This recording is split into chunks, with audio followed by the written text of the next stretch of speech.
welcome to Tangent Mouse Studio 3. I'm Will, and today I'm taking part in the 1 Cube Challenge. I want to thank Sterling from Cardboard Hunter for the invitation. If you're not sure what that is, be sure to check the description because you'll find links to a bunch of other videos where content creators are putting together their basically ideal cube. Like if they had to condense their entire shelf, or all their collection down to 1 cube in their Kallax shelf, what would it be? And so today, without wasting any more time, let's jump in, find out what would go on my shelf.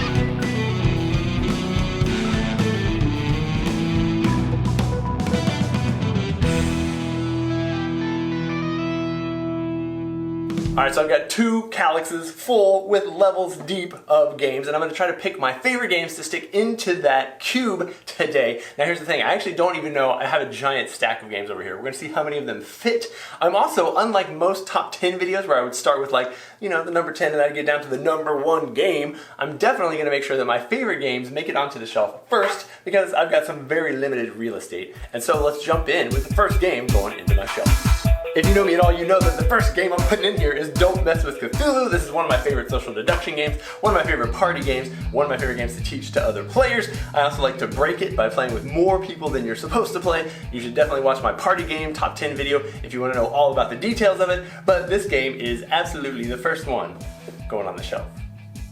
Next, I gotta be sticking in my collection of Everdell games. Now, Everdell is like just a beautiful game on the table. I love the table presence of it. I enjoy the replayability of it. My whole family likes playing this with me. So I'm gonna put that right here. I also, of course, need to put in a couple of expansions. I'm only gonna put in one today. And this is actually a placeholder because I lent out Pearlbrook to a friend of mine, Brad. I'm gonna stick Spirecrest instead to fill the space, but this would actually be Pearlbrook, which I think is the most beautiful expansion and I had the most fun with it. All right, I gotta get one more classic in here. This is one of my longtime favorites, Coal Baron. I've been playing this game forever. I enjoy the paper money that doesn't feel cheesy inside. I like the little coal shaft that goes up and down. The moving pieces in this game are just fun. I like the strategy to it. There's not a lot of luck other than maybe what order some cards come out. I really like playing this and I've been playing it forever. I'm a little nervous about how full my shelf is already getting. Coal Baron's getting the next slot.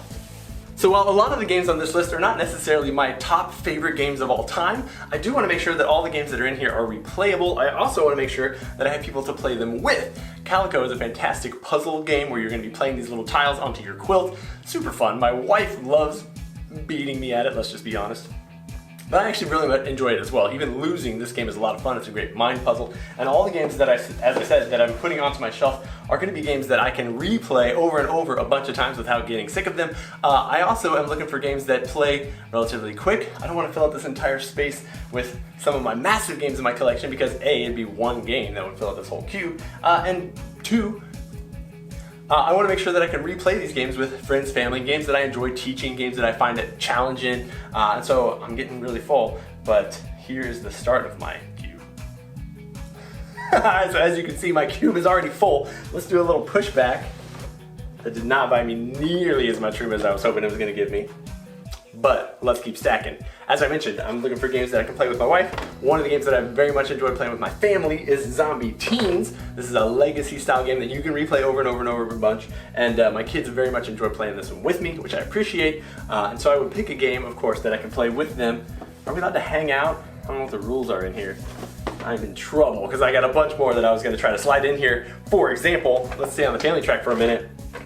Secret Neighbor. This is not like Don't Mess with Cthulhu, but it's kind of like Don't Mess with Cthulhu. My kids very much enjoy this one. I would try to figure that guy out into there. Hanabi is one of my favorite card games. That's a game where everybody is looking at the back side of their cards, which is unique and I very much enjoy. It's a cooperative game, which is a lot of fun, and I think I can fit it up on top. Oh yeah, it's gonna be good. I got that one. Let's throw a couple more in there. I just got introduced to Arum recently. This is a trick-taking team game that's got some of that like euchre feel to it, with some nice little twists in there because you and your partner can win both the highest card in the trick to win the trick. You can also win the lowest, which lets you lead the next round. You're collecting gold. You're trying to make gold. I guess it's an alchemy game, and I really have enjoyed playing with that one from Pandasaurus. I've got Courtesans, also from Pandasaurus. Man, I've had a blast with this game. Brand new, a couple of new ones out here for sure, and it's super fun. It's got like a nice little fabric rollout.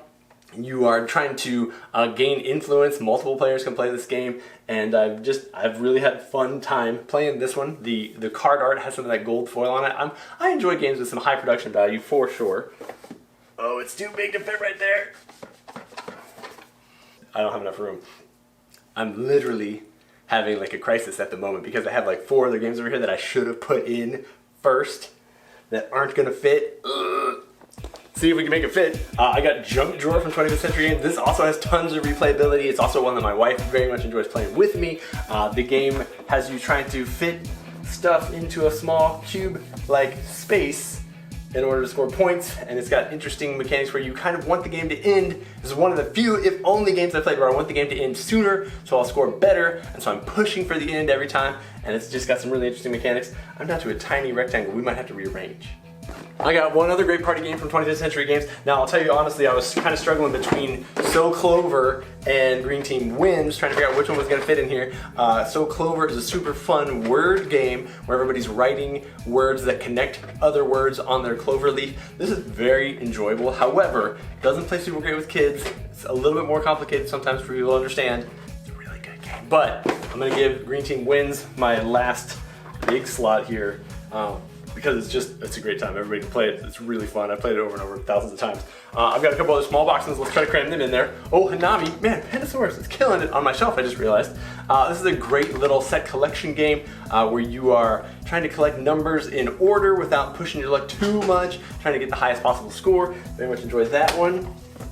It doesn't even fit back there either. Gentle Rain. This is just a really fun, relaxing, easy to play game that I've played bunches of times. Let me see what other things I can fit. I'm almost out of space. Alright, I found a couple more. I was able to slide my card decks just a little further back. I found there's some hidden space in there. I thought, let's cram in some other favorites like Happy Salmon. Man, what a great time. This is the one I'm playing with the youth group, or really just anytime I need people to be really loud and energetic for a couple minutes because it's super fun. Trio has been really fun. I've been playing that this past year, and it's pretty new, but it's a really fun card game where you ask other players at the table to either play their highest card or their lowest card, and if you can find 3 across the table, you get to collect those, and if you get 3 sets, you win. And it's like memory, but it's a card game, and it's fun to teach people how to play. I also got a crew, of course, I gotta get that in there. Trick-taking scenario game where players are working together to do trick-taking, which is pretty interesting. Of course, I think I saved just enough space to bust out Steam Court. This is my game that I published that you can't find in store, so don't worry about it. But, oh no, it definitely fits. There's my collection of games for you. Look at all the other games that I thought I might fit into this cube. I definitely need the 2-cube challenge. I'm not a Tetris player, so maybe that explains it. Here's some of the other games that were on my shelf that I was definitely trying to save and put into the pile. Some of them are older, more collectible games. Some of them have favorite themes from college nostalgia days. Some of them are brand new and cool. One of the games that's not even in this pile is Hadrian's Wall, which would absolutely be on this shelf as one of the top first ones in there, but I've lent it out and somebody's borrowing it. And those are the types of games that I'm looking for in my collection. These are all the ones that would go into my bag at game night if I was going to take them with me. I enjoy playing these games with other people.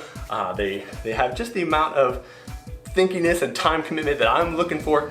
There's a ton of other games that I love, that maybe I love even more than these ones. But if I had to condense it all to just this one spot that I was going to keep and play over and over all the time, this is what I got. So thank you for the invite, Sterling, to be a part of your 1-Cube challenge. Be sure to check the links in my description so that you can see all the other creators that have put together their cubes. See if you know the games that they are recommending. Hopefully, some of the ones that were in this video you never heard of and you thought, wow, out of all those games, that's the one he was gonna keep and have fun and play. And now you know, so you can go check them out, enjoy them. Hopefully you have a great time. Thanks for tuning in. Subscribe, like, all those things. See you guys next time.